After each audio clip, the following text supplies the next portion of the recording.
ওং নমো ভগবতে বাসুদেবায় নমো। রাধে রাধে, সবাইকে নমস্কার। গীতার মূল্যায়ন চ্যানেলে আপনাদের স্বাগত।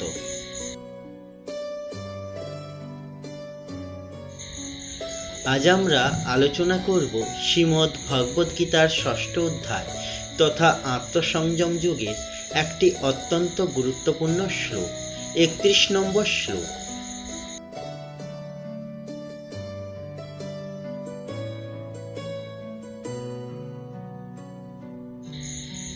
এই শ্লোকে ভগবান শ্রীকৃষ্ণ আমাদের জানাচ্ছেন, একজন মানুষ যখন পরম অবস্থায় পৌঁছান তখন তার দৃষ্টি কেমন হয় এবং তিনি কিভাবে সব কিছুর মধ্যে ঈশ্বরের উপস্থিতি অনুভব করেন। চলুন প্রথমে শ্লোকটি দেখে নেওয়া যাক।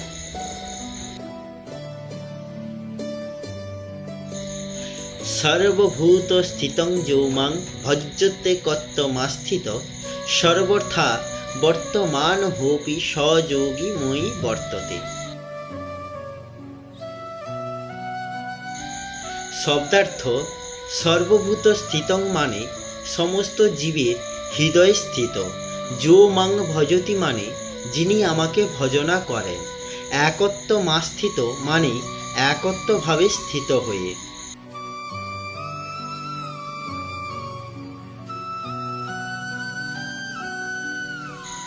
সম্পূর্ণ অনুবাদ, যে যোগী সমস্ত জীবের হৃদয়ে অবস্থিত আমাকে পরমাত্মাকে অভেদ বা একাত্মভাবে জেনে ভজনা করেন, তিনি সর্বতভাবে বর্তমান থেকেও আমাতে অবস্থান করেন।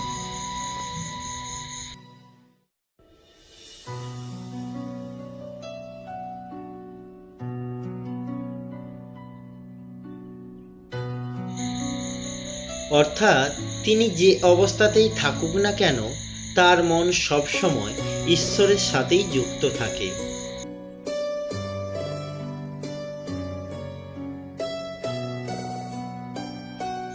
অর্থাৎ শ্রীকৃষ্ণ এখানে বলেছেন, ঈশ্বর দূর আকাশে কোথাও বসে নেই, তিনি প্রতিটি জীব, তা সে মানুষ হোক, পশু পাখি হোক বা একটা ছোট পিঁপড়ে, সবার হৃদয়ে পরমাত্মা রূপে বাস করেছেন।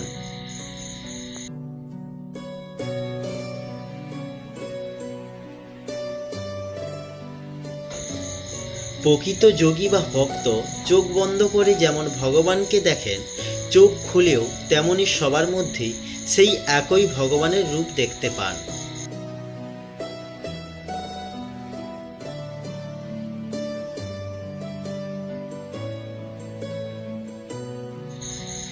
বাইরে থেকে আমাদের সবাইকে আলাদা মনে হতে পারে, কারোর গায়ের রং আলাদা, কেউ ধনী কেউ দরিদ্র, কিন্তু ভেতরের আত্মা বা পরমাত্মা এক।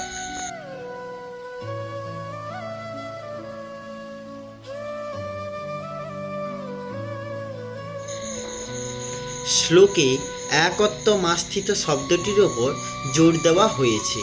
এর মানে হলো, যিনি সবার ভেতরের সেই এক ও অভিন্ন ঈশ্বরকে চিনে নিয়েছেন, তিনি আর কারোর সাথে বৈষম্য বা হিংসা করেন না, সবাইকে নিজের মতো ভালোবাসেন।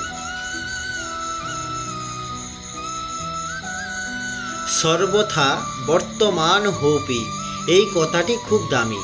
এর অর্থ হলো, সেই যোগীকে সংসার ত্যাগ করে হিমালয়ে চলে যেতে হবে না, তিনি সংসারে থেকে নিজের সব দায়িত্ব পালন করতে পারেন, কাজ করতে পারেন, কিন্তু তার মনটা ভেতর থেকে সবসময় ঈশ্বরের চরণে স্থিত থাকে।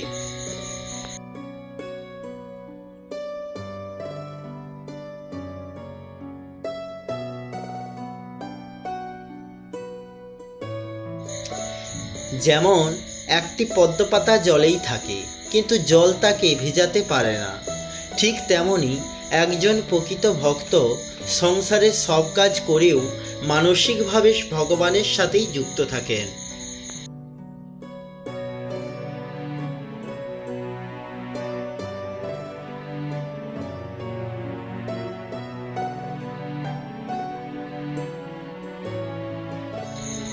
বন্ধুরা, এই শ্লোক থেকে আমরা শিখলাম যে ভক্তি মানে শুধু মন্দিরে যাওয়া নয়, আসল ভক্তি হলো সব মানুষের সেবা করা, সবাইকে সম্মান দেওয়া, কারণ সবার মধ্যেই ঈশ্বর আছেন।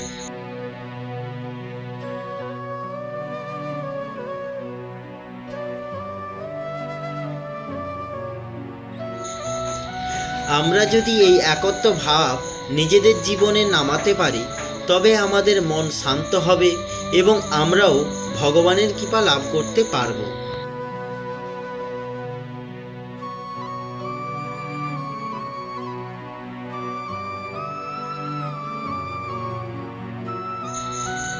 আজকের আলোচনা আপনাদের কেমন লাগলো অবশ্যই কমেন্ট করে জানাবেন। ভিডিওটি ভালো লাগলে লাইক ও শেয়ার করবেন আর চ্যানেলটি সাবস্ক্রাইব করতে ভুলবেন না। রাধে রাধে, জয় শ্রীকৃষ্ণ, জয় গীতা।